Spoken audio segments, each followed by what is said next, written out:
Pernah nggak sih kamu lagi santai scroll media sosial, terus tiba-tiba muncul iklan yang bilang, modal cuma 6 juta, bisa dapat 5 miliar setahun? Jujur, reaksi pertama kita pasti sama. Alah, palingan tipu-tipu. Atau paling nggak, ini pasti bohong, mana mungkin? Kan, otak kita ini ya selalu diprogram untuk percaya kalau hasil besar itu butuh modal besar, butuh keringat berliter-liter, butuh koneksi tingkat dewa, dan mungkin juga keberuntungan yang nggak masuk akal. Angka 6 juta itu rasanya kayak cuma cukup buat beli motor bekas atau renovasi dapur mini. Tapi angka 5 miliar setahun, itu udah level crazy rich yang kalau beli mobil mewah nggak perlu mikir cicilan. Dua angka ini dengan jurang yang menganga selebar Samudra Pasifik rasanya kok mustahil banget bersatu ya? Tapi coba deh tarik nafas pelan-pelan. Kita semua tahu pepatah, tidak ada yang mustahil di dunia ini. Dan di zaman yang serba digital ini, pepatah itu entah kenapa jadi terasa makin nyata. Dunia bisnis sekarang itu kayak taman bermain baru, di mana aturan main lama kadang udah nggak relevan lagi. Yang dulu butuh pabrik megah, sekarang bisa cuma butuh laptop dan koneksi internet. Yang dulu butuh toko fisik di pusat kota, sekarang bisa buka toko di dunia maya, yang jangkauannya jauh melampaui batas-batas kota, provinsi, bahkan negara.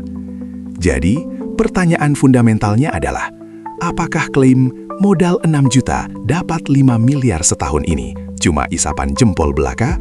Atau jangan-jangan ada celah, ada rahasia, ada strategi jenius yang selama ini luput dari pandangan kita? Kita akan coba bedah tuntas. Ini bukan soal sulap atau jin iprit yang bisa bikin duit numpuk dalam semalam. Bukan juga tentang skema cepat kaya yang ujung-ujungnya merugikan. Ini tentang cara kerja bisnis modern yang memanfaatkan apa yang namanya leverage dan skalabilitas di era digital. Anggap saja seperti ini. Kamu punya sebuah jungkat-jungkit raksasa. Untuk mengangkat beban yang sangat berat di satu sisi, kamu nggak perlu harus jadi Hulk atau Thor yang punya otot segede gaban. Kamu cukup perlu tahu di mana menaruh titik tumpu yang tepat, dan dengan sedikit dorongan di ujung lain, beban berat itu bisa terangkat dengan mudah. Nah, modal 6 juta itu ibarat dorongan kecilmu, dan titik tumpu yang tepat itu adalah pemahamanmu tentang pasar, teknologi, dan strategi bisnis yang cerdas. Sedangkan beban 5 miliar, itu adalah hasil dari semua itu. Mari kita selami lebih dalam lagi. Kenapa fenomena semacam ini bisa muncul? Dulu, untuk memulai bisnis, kamu butuh modal yang gak sedikit. Sewa tempat, beli bahan baku, gaji karyawan, bayar listrik, air, dan tetek bengek lainnya. Semua itu ibarat rantai yang mengikat tangan dan kakimu sebelum kamu sempat berlari. Tapi sekarang, dengan kemajuan teknologi internet, banyak sekali rantai itu yang bisa diputus, atau bahkan gak perlu ada sejak awal. Ambil contoh paling gampang ya. Dulu, kalau mau jualan baju custom, kamu harus punya mesin sablon sendiri yang harganya puluhan bahkan ratusan juta. Kamu juga harus stok kaos polos dengan berbagai ukuran dan warna. Belum lagi mikirin tempat penyimpanan, resiko barang gak laku, atau desain yang tiba-tiba gak tren lagi. Repotnya minta ampun kan? Nah, sekarang ada yang namanya print on demand atau dropshipping. Kamu cuma perlu fokus bikin desain yang keren, promosiin lewat media sosial atau website kamu. Begitu ada pesanan masuk, orderan itu langsung diteruskan ke pihak ketiga penyedia jasa print on demand atau supplier dropship. Mereka yang akan nyetak, mereka yang packing, mereka juga yang kirim langsung ke pelanggan kamu, atas nama toko kamu. Kamu tinggal duduk manis, terima pembayaran dan nikmatin sebagian profitnya. Modal 6 juta yang kamu punya itu bisa dipakai buat bikin website sederhana tapi menarik, beli template desain premium, sedikit iklan di Instagram atau TikTok, atau mungkin buat bayar kursus online singkat tentang marketing digital. Sisanya bisa jadi modal awal buat eksperimen, buat nyicipin pasar. Sekarang, kita masuk ke bagian yang paling bikin penasaran. Gimana caranya 6 juta itu bisa jadi 5 miliar? Ini bukan cuma soal pintar memanfaatkan teknologi, tapi juga soal menemukan oase di tengah gurun. Analoginya begini, bayangkan kamu jualan air minum di kota yang sudah banyak penjual air minum. Persaingan ketat, harga dibanting-banting. Mungkin kamu bisa untung, tapi nggak akan pernah sampai 5 miliar. Tapi, bayangkan kalau kamu jualan air minum di tengah gurun pasir yang luas. di mana orang-orang kehausan dan gak ada satupun sumber air lain. Berapapun harganya, pasti dibeli kan? Nah, dalam konteks bisnis online, oase di tengah gurun ini adalah menemukan niche pasar yang spesifik, yang kebutuhannya belum banyak terpenuhi, atau yang punya masalah unik yang bisa kamu selesaikan. Mari kita bikin sebuah cerita fiktif, tapi terinspirasi dari banyak kisah sukses nyata. Namanya Andi. Andi ini seorang pemuda usia 20-an, lulusan SMK, yang dulunya cuma kerja serabutan, kadang jadi ojek online, kadang bantu di toko. Dia sering banget ngeluh ke teman-temannya. Gila ya, tiap bulan gaji cuma numpang lewat doang, kapan kayanya coba? Suatu malam pas lagi scroll Instagram, dia lihat ada banyak banget akun yang jualan merchandise custom dengan tema meme lucu yang lagi viral. Tapi dia perhatiin, kualitasnya kok biasa aja, desainnya kurang estetik, dan pengirimannya sering telat. Andi mikir, kayaknya ini bisa nih dibikin lebih bagus. Dia cuma punya sisa tabungan 6 juta rupiah. Bukan uang yang banyak, tapi cukup buat modal nekat. Andi mulai riset pasar kecil-kecilan. Dia perhatiin, banyak banget pecinta kucing di Indonesia. Mereka nggak cuma sayang kucingnya, tapi juga bangga pamerin kucingnya. Tapi desain-desain kaos atau mug tema kucing yang ada di pasaran, kebanyakan gitu-gitu aja. Kartun imut atau foto kucing random. Andi melihat celah. Bagaimana kalau dia bikin desain custom yang benar-benar bisa menggambarkan karakter unik setiap kucing, atau meme-meme kucing yang lucu dan relatable khusus untuk pemiliknya. Dengan modal 6 juta itu, Andi nggak langsung beli mesin. Dia mikir cerdas. Dia langganan akun premium di situs desain grafis, beli domain website dan hosting murah untuk toko online-nya. Sisa uangnya, sekitar 5 jutaan, dia pakai buat belajar kilat digital marketing lewat YouTube dan beberapa e-book gratis. Dia juga mengalokasikan 1 juta pertama untuk eksperimen iklan di Instagram. Dia cari partner print on demand lokal yang kualitasnya bagus dan bisa kirim cepat. Dia negosiasi harga, bikin sampel produk sendiri untuk memastikan kualitas. Awalnya, pelanggannya cuma teman-teman dekat dan keluarga. Jualannya masih sepi. Seminggu cuma dapat 2-3 orderan. Dia nggak nyerah. Dia terus eksplorasi. Dia mulai aktif di komunitas pecinta kucing di Facebook, ikut grup-grup Telegram. Dia nggak jualan langsung, tapi dia sering share desain-desain lucu yang dia bikin. Kadang bikin polling tentang meme kucing favorit, atau minta ide desain. Dari situ, dia mulai dapat engagement. Orang-orang mulai kenal desainnya yang unik dan lucu. Suatu hari, Andi bikin desain kaos dengan tulisan "My cat is my boss" dengan gambar kucing galak tapi lucu. Dia posting di Instagram dan Facebook. Ternyata, desain itu meledak. Banyak yang bilang relatable banget dan langsung tag teman-teman mereka. Dalam seminggu, dia dapat 50 orderan untuk desain itu saja. Ini titik baliknya. Dia sadar menemukan desain yang tepat untuk niche yang tepat itu seperti menemukan tombol on untuk mesin uang. Dari 50 orderan itu, dia langsung dapat profit bersih sekitar 2 juta rupiah setelah dipotong biaya produksi dan iklan. Uang itu nggak dia pakai buat senang-senang, tapi langsung dia putar lagi. Dia tingkatkan budget iklan. Dia bikin variasi desain "My cat is my boss" dengan berbagai pose kucing. Dan dia mulai nambah produk lain seperti mug, phone case, atau tote bag.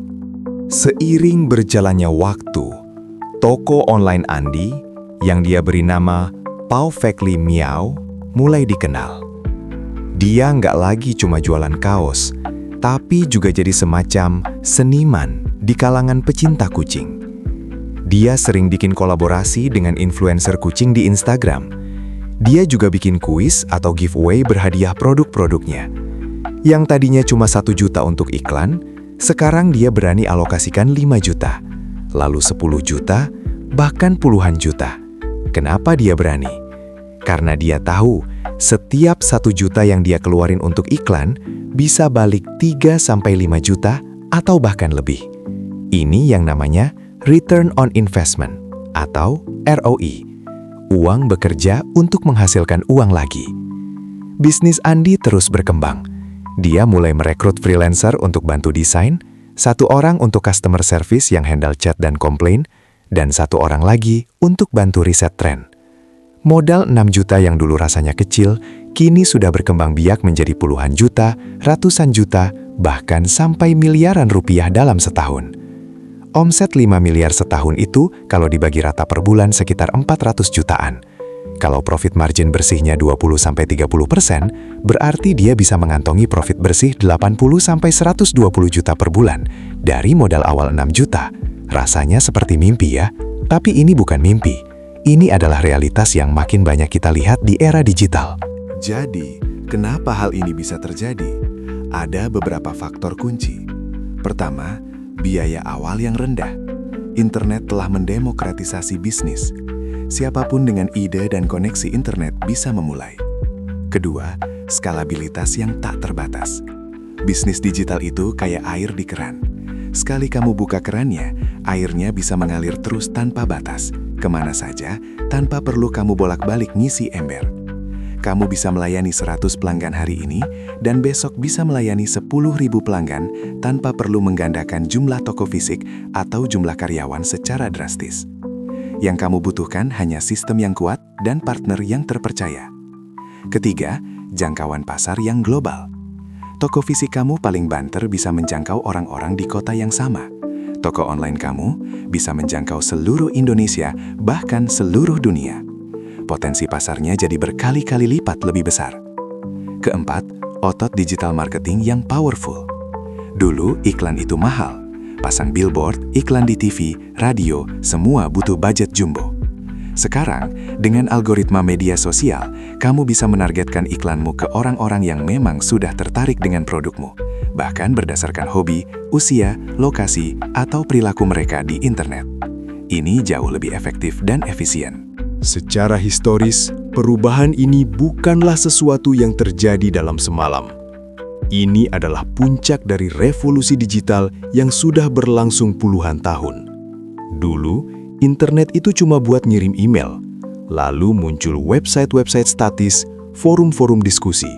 Lalu e-commerce mulai berkembang dengan Amazon dan eBay sebagai pionirnya.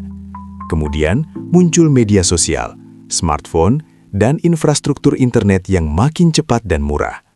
Setiap tahapan ini membuka pintu baru bagi model bisnis yang inovatif. Dulu, hanya perusahaan besar yang bisa menjangkau pasar luas dengan biaya marketing yang besar. Sekarang, seorang individu dengan ide brilian dan modal kecil bisa bersaing dengan perusahaan raksasa, setidaknya di niche tertentu. Ini adalah demokratisasi peluang bisnis yang sebenarnya. Dampaknya luas banget. Bagi individu seperti Andi, ini adalah pintu menuju kemandirian finansial, kesempatan untuk tidak lagi terikat dengan jam kerja kantor yang kaku, dan kebebasan untuk mengejar passion mereka. Ini menciptakan generasi baru wirausahawan yang berani ambil risiko, kreatif, dan melek teknologi. Mereka nggak lagi menunggu lowongan kerja, tapi menciptakan pekerjaan itu sendiri. Bagi perekonomian, ini berarti munculnya sektor-sektor bisnis baru, pergerakan uang yang lebih cepat, dan terciptanya lapangan kerja, meskipun seringkali dalam bentuk kerja remote atau gig ekonomi. Banyak freelancer desain grafis, admin media sosial, atau customer service yang mendapatkan pekerjaan dari bisnis-bisnis online semacam ini. Lingkaran ekonomi jadi makin dinamis. Tentu saja, bukan berarti semua semudah membalik telapak tangan. Ada tantangannya juga.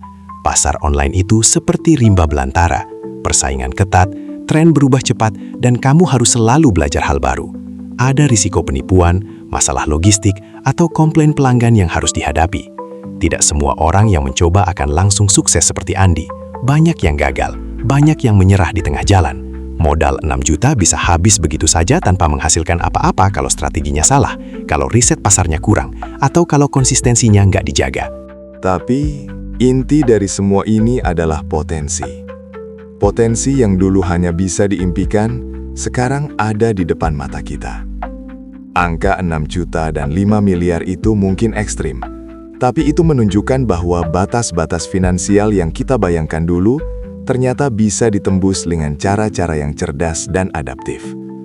Ini bukan tentang uangnya saja, tapi tentang cara berpikir.